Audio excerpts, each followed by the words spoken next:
All right. Uh, Thanks everybody for coming. I've got a bit of a PowerPoint presentation, so as usual for today, I'm going to share my slides, and probably for the best if you hit the pin and expand the slide view to your whole screen. Although, of course, then you won't get to see all this. But we'll get you in the next 20 minutes, in the second 20 minutes. All right. So. Let me just get my notes back up. There we go. All right. So, first of all, thanks everybody for coming. This is a presentation about cats in the Middle Ages. And, there's nothing more escapism-y than cats, I think. So, let's get right to it. I kept, as with everybody else, I had a very reasonable presentation, I thought, and then when I practiced it, I had to cut it in half. So let's see how good we can do in getting through this in 20 minutes. So first of all, why discuss cats? Obviously with the topic of escapism, that implies, there's a certain escapism about cats, obviously. You do find that when you get into a weird little topic like this, that you end up learning useful information about a time period. It's all very interesting. And I think we'll cover some of that stuff today. So sources, I do like to talk about my sources up front generally. I am not an expert in cats. And I have not spent a ton of my time researching cats, so a lot of the stuff on this list is not the highest quality sources that I usually use, but I have to thank Bree for pointing me towards the works of Kathleen Walter Michael. Two books in particular, Medieval Pets and Cats in Medieval Manuscripts, were very useful, and she was able to send them my way. Most of this presentation is going to be responding to that one way or the other, but I should also point out that there's some great documentaries on CuriosityStream and Prime Video, so that's some good resources to check out if you're interested. So, what is a pet anyway? Surprising no one, I asked that question. This definition is pretty good, but what it ends up implying is pretty interesting. We have this whole slew of animals that we keep. There's the larger group animal, and then there's the slightly smaller group of animals that we interact with regularly, domesticated animals, if you will. And there's a whole conversation to be had about what domestication means. And as we'll see, there's some ways in which it's a bit more of a Venn diagram rather than a smaller circle and a bigger circle. I don't know if that metaphor is making any sense, but there's the group domesticated animals. Then there's the group of animals we keep as pets. Some of them arguably aren't domesticated, particularly when it comes to the Middle Ages, as we'll see. But let me close the chat. You guys are hilarious. Distracting myself here. Cyrus will keep tabs on that for me, so I don't have to. But you guys are hilarious. In any case, let me get back to it. Suffice it to say that limiting down what we mean by a pet is actually fairly interesting, because a key part of this definition, which is a fairly useful definition in terms of what we're looking for, a key part of this definition is how we feel about the animal. It's this emotional tie that we expect, we companionship from the animal. Entertainment is also important there.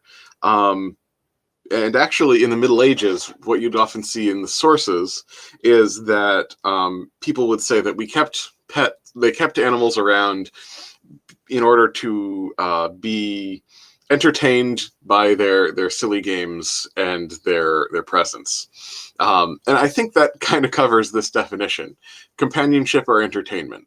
But I think it's companionship and entertainment. If we just had an animal around to be entertained by it, that would be going to a circus. That wouldn't be keeping it a pet. So, as usual, I need to address a little bit some of the mythologies around pets. The first is sort of this idea, we've always had pets, and this noble breed has been around since time immemorial. And as my second bullet point says, the concept of breeds as we now understand it and use it is a Victorian concept. In the actual primary source records, particularly from the Middle Ages, animals are just described in terms of their color and size. Now, regional breeds would certainly have happened, mostly, but not as some sort of conscious breeding program. There'd be specific jobs and ways that certain animals would be used in an area, and that there would be a selection process, but it wasn't necessarily consciously directed or anything like that. Not in the way modern breeding programs are. The other thing is that no one had any emotional ties to animals until after World War II, that people on farms just viewed animals as utilitarian, that they were just there to make meat or bread, or meat or milk, or guard the sheep, or whatever.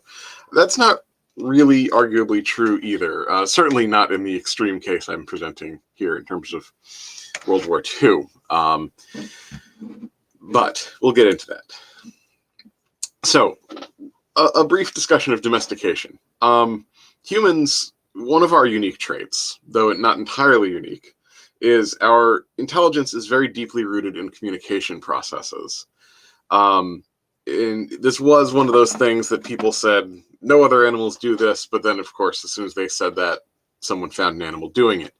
In this case, the researchers Premack and Woodruff in 1978 published a series of studies about chimpanzees. Without getting into too much detail, we should say, basically, there was a set of tests that they did that they felt, and most researchers agree at this point, showed that the chimpanzees were doing things that showed they were putting themselves in someone else's shoes and trying to hypothesize about what they were feeling and doing.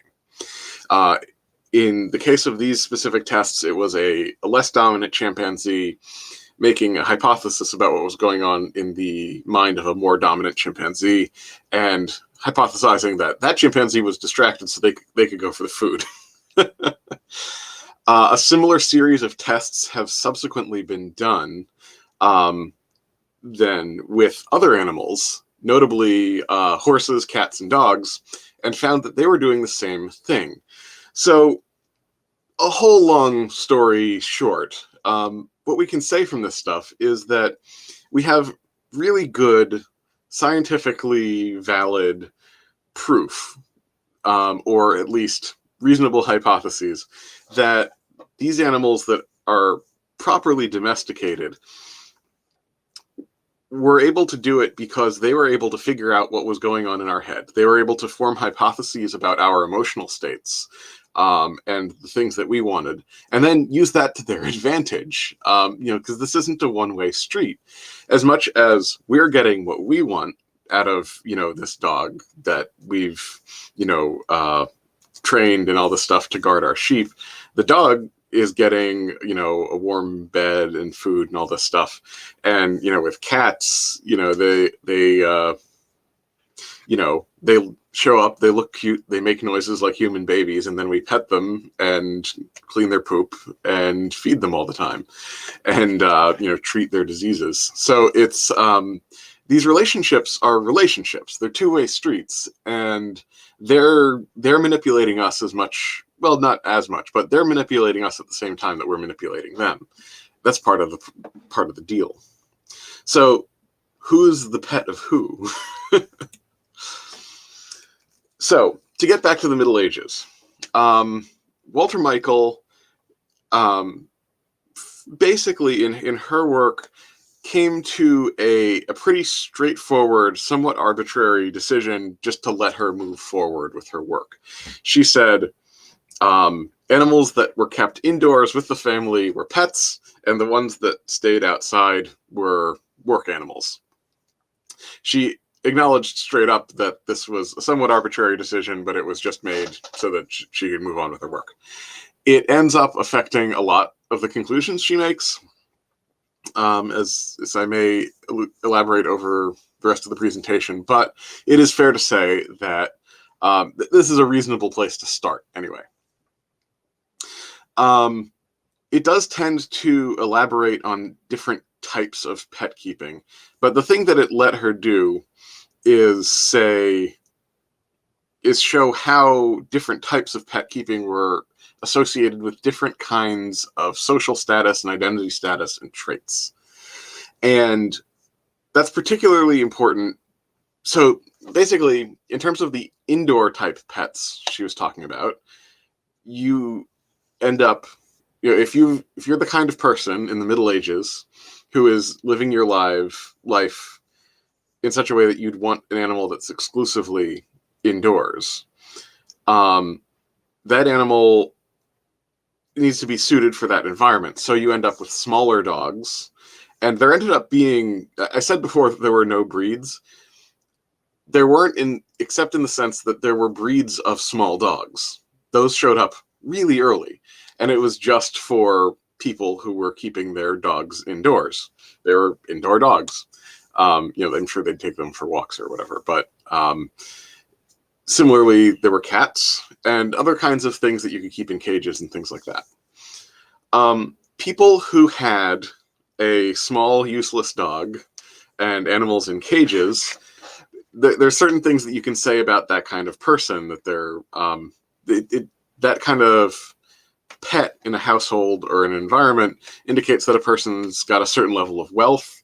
There's a lack of a need for physical work, and things like that. So it's very strongly associated with women. However, because of the somewhat arbitrary cutoff nature that we're talking about here, it very much focuses us on members of the upper class women in particular, and other members of the upper class. And as we're going to see, that creates some distortions in what we're talking about. And it's just worth saying that, like, if our definition involves the emotional state of the pet owner, and to a certain extent the pet, that they have this relationship of companionship and entertainment, that, a person who is a farmer and works outside with sheep, like, just because his sheepdog is a sheepdog doesn't mean he doesn't also have emotional ties with it. It doesn't mean it's also not also a companion, just because it does things with him. Certainly, male members of the upper class had very strong emotional relationships with their falcons and with their horses, and they could be very insufferable about the whole thing. But, that they had emotional relationships with their animals. And it should also just be said that poor people had plenty of uses for cats, because, of course, cats are useful at keeping rodent populations, at least from coming out during broad daylight. And so there is if you're a poor person and you have a cat in the house, you don't necessarily have some kind of emotional connection with that cat the way we're trying to talk about. It could just be there as pest control. Whereas, a wealthy person who has a cat might not really even think of using it as pest control. It's that emotional relationship. So while a lot of this, Walter Michael ended up making some statements in the book along the lines that, like, poor people don't seem to keep pets, except they kept a lot of cats. It's like, well, that's your definition creating manipulations. I'll move on. Now, moving on from that methodological issue, this issue of women being associated with these kinds of pets is particularly interesting. it became associated with domesticity and sort of a peaceful home environment, to the point where whether or not a person actually had pets, sometimes it became an iconographic symbol. Here's Duncan. Everybody will soon be able to meet the cat that causes so much chaos in my podcast. But in any case, it became an iconographic thing. So particularly in mortuary environments, so tombs and things like that, you'll often see a woman, if she's there, have a small dog at her feet. In some cases, we know that they did not actually own any dogs, but in some cases, maybe some cases they did. It's not like they didn't. It's just it became an iconographic symbol, right? Now, the fact that it's women makes things interesting because of the next group that it's worth talking about. In the Middle Ages, clerics had a very interesting relationship with members of the knightly class, let us say, because they weren't supposed to hunt, they didn't kill people for a living, and they were supposed to be celibate and stayed inside all the time. There were a lot of knights, or a lot of troubadour literature that's just like, they're not even really men, So it is interesting, given that background, that this marker of status in terms of the small pet passed on to them as well.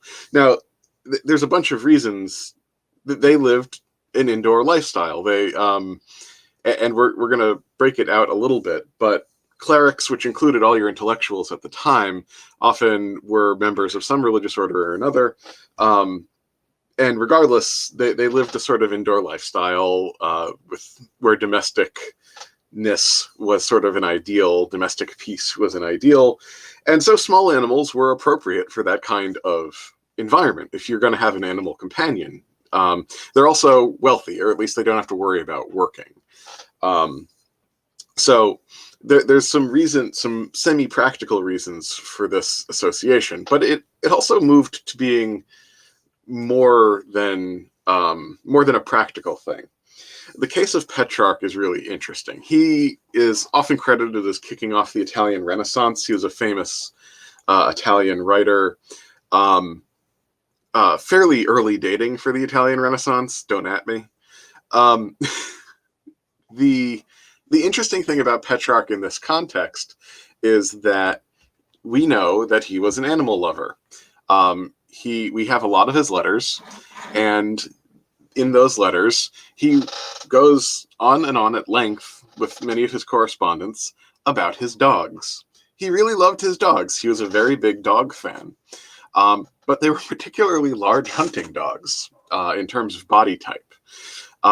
He had various dogs over the years.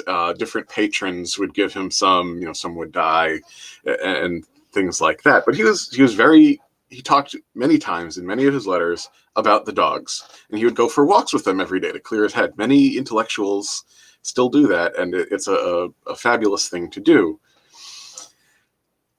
But that's not what he's famous for in terms of animal relationships.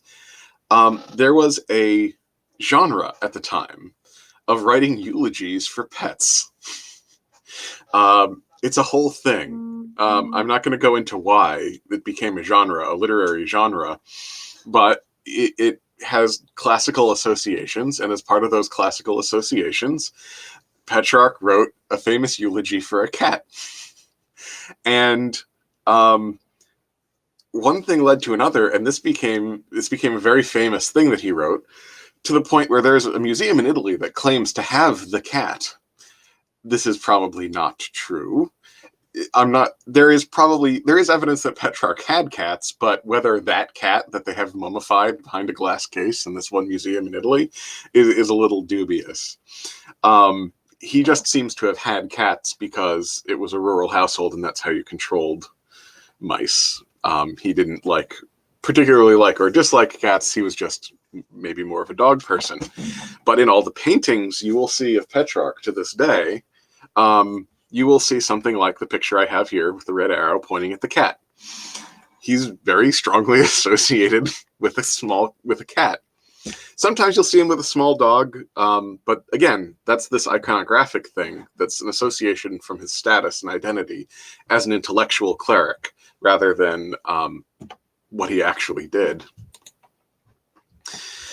Monastic communities are an interesting aspect of this conversation because pets were associated with wealthy people. They were often they came to be linked with conspicuous consumption. The stereotype was that these people, these clerics, wealthy clerics like bishops and stuff like that, and wealthy women would have very overweight cats and dogs because they would spend all their time doting on them hand and foot and feeding them all this expensive food while, outside poor people are starving. Plus, there's the whole aspect of the point of having them around is so that they do silly things and we laugh at them. And monks in particular tended, or some monks, let's say, tended to view this as frivolous and possibly morally wrong, because you're having fun, I guess.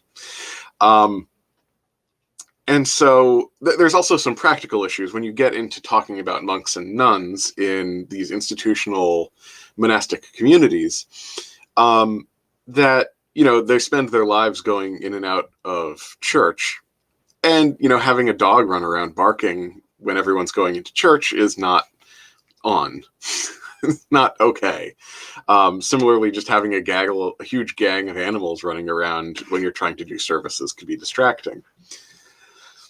And so, at various points, I should also mention, I don't think I'm going to have time for it, but maybe during the Q&A I can do it if people want.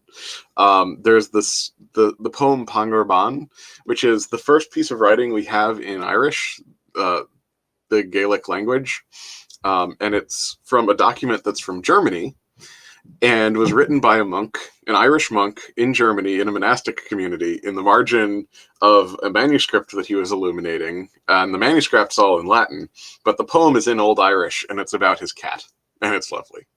So I may read that later. In any case, that was fairly early on. And as is sort of the general narrative, as the monastic movements and monastic communities developed, they got more strict and more frowned on, fun. And so monks and nuns were banned more or less in some capacity across the board from pet ownership. This was not a very successful ban. I'm sure it depended very much on which community you were in and how serious-minded the people in charge were. But it's one of these things where even in fairly strict communities, we just find repeated citations. People kept sneaking them in. Some of the less severe communities ultimately ended up saying, okay, nuns can have cats if they absolutely have to. Not everyone should have a cat. They can only have it if they have a melancholic disposition, because pets were seen as a cure for melancholy, or if they needed them for suppression of rodents, and they had to either stay in the room or in other ways stay out of services and not be a distraction, and things like that.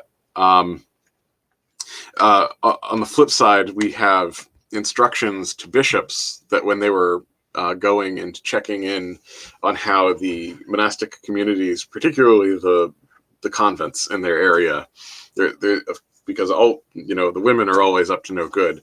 One of the things they were supposed to do is check their, go room to room and check their trunks to see if there are any small animals in them. Of course, by contrast, we have saints frolicking with wild animals like St. Francis of Assisi, but for complicated theological reasons I don't have time to go into, that wasn't the same thing. In terms of cats and the economy, this is a little sad, so warning. Furs, they didn't have thinsulite, they didn't have as much access to cotton and things like that. So for most people, warm winter garments meant a fur-lined garment. Now, you generally wanted something like sheep fur, sheep fleeces, or things like that, or deer, or any large creature like that. But and then of course minks were valued because of the quality of the fur. But you had all these cats. People had no way to spay and neuter their animals, and there were rats running around everywhere, so there were cats running around everywhere. So cat furs were a fairly common commodity that is talked about in medieval records. They were bottom rung, and my suspicion is that they were often passed off as something else down the line. But there was a lively trade in cat pelts, unfortunately. Now,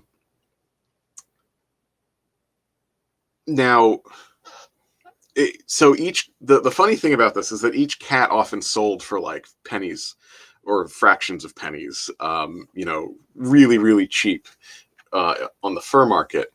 But the personal pets could have very high values. At the high end of the market, of course, you're talking about the ultra rich. They were like importing them from Syria and stuff like that. And we have long correspondences from wealthy noblewomen with their merchant adventurers out in the Levant seeking several good cats to bring back to entertain them.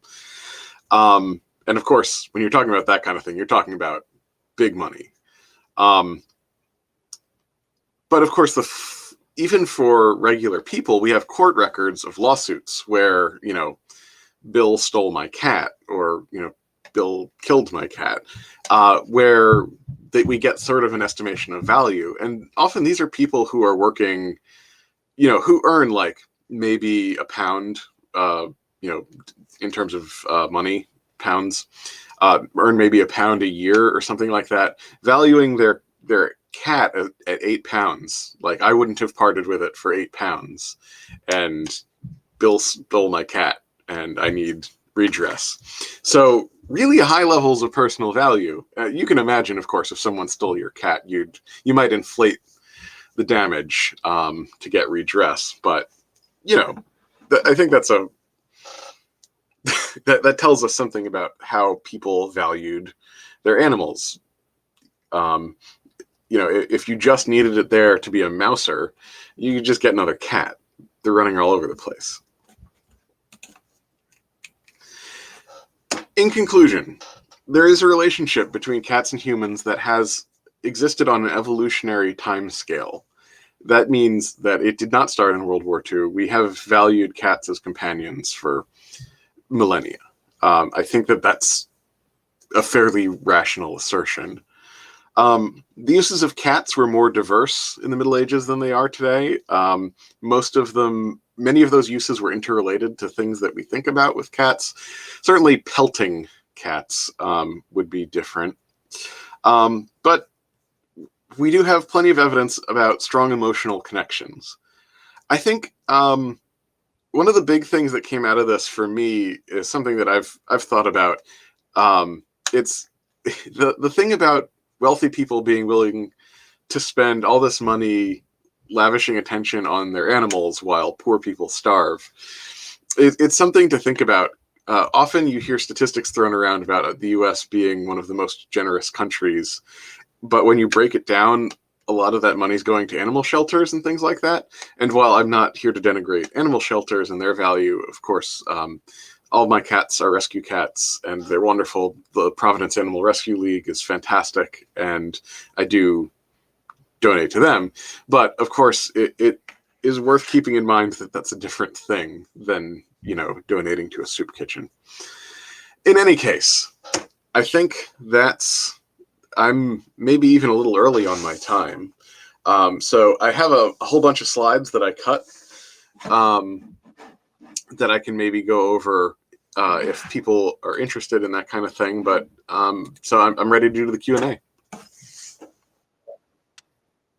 Yeah, it was something along those lines. There's a little debate about what the average cat looked like in Europe in the Middle Ages.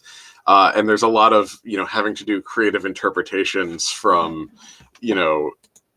there's Duncan again. having to do creative interpretations from some of the art. Um, Let me see if I can find one of the good ones. Yeah, this was a fun one. um, so you can see that this bottom one here, that's a pretty bang on for a tabby, just like Duncan. It's a little hard to interpret, but then you have other ones like the top one licking its butt there, that are different or solid colors, white or black cats and stuff. The ones from the Levant were supposed to be tan, which was supposed to be interesting and different and exotic. You find some sources that say that the local ones are all spotted and that the ones from other countries are striped and that that's different, or sometimes you see the reverse. So there's a lot of lack of clarity in some of the primary sources about this stuff. It seems like, especially given what we know about the breeds that are sort of more common in those areas now, the tan cat thing seems to make a little bit more sense to a modern observer. But yeah, I think there's an element of just it was foreign, and you know that's where the silks and the spices came from. So the cats must be better.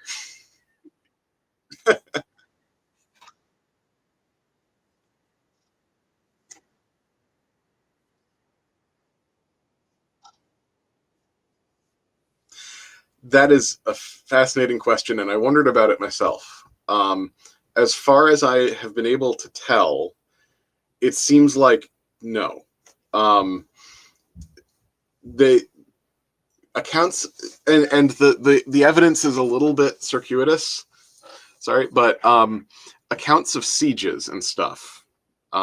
When things have gotten really bad and the town is starving, they make a note that they had to eat the cats and dogs, which tends to indicate that people only did that if they were absolutely starving, and probably not even like a poor person who was starving would have been reduced to that kind of, unless they were absolutely desperate. So the indication is no.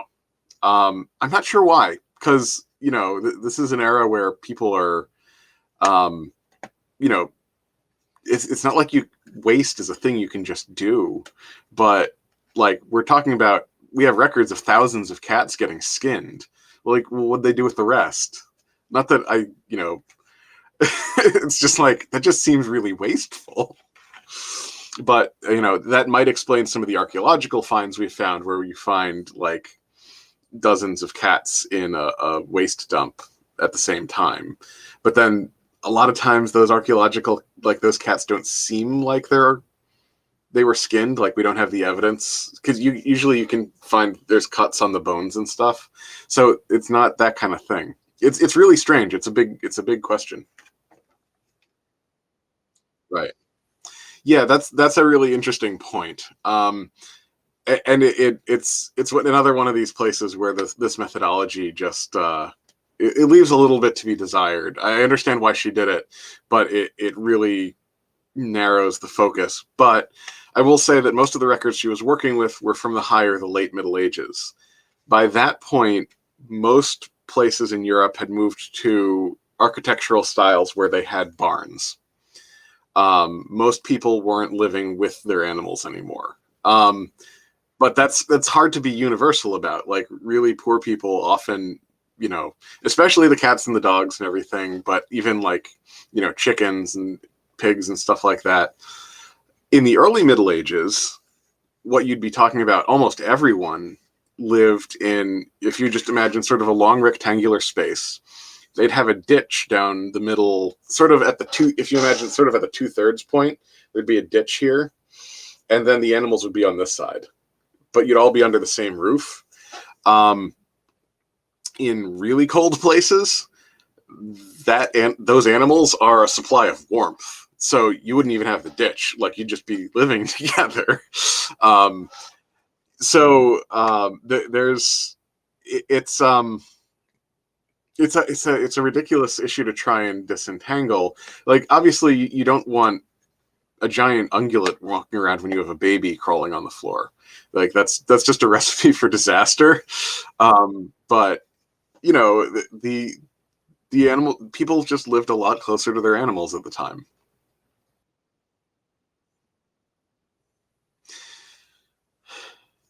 So it depends who's doing the writing, right? That's a lot of the association. Uh, like I said, the troubadours, who were all like warrior poets, like that was their thing.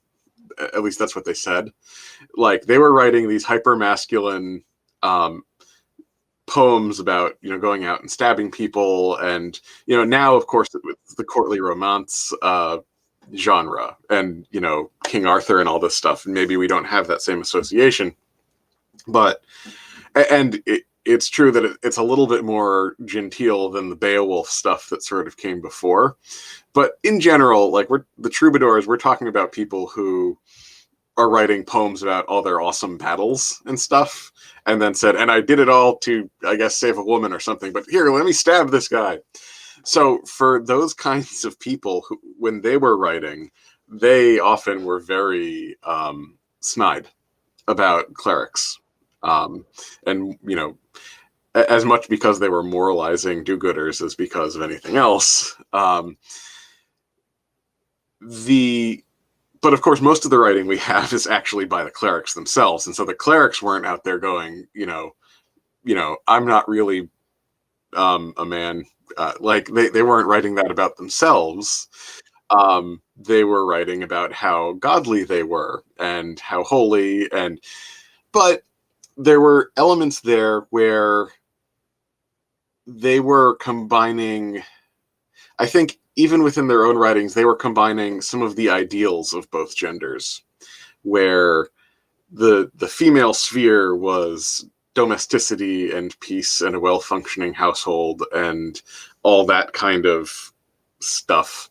And I should say here, just like, this isn't me. This is dudes from the Middle Ages. I'm not. Uh, this is not me. But in any case, so they valued, peace and domesticity and order and those kinds of things, and so those animals were part of that. And I think that's why those associations made the leap. And I think that's part of why the clerics themselves weren't so opposed to it. That they did value those things, um, for what that's worth. Yep. Bye bye.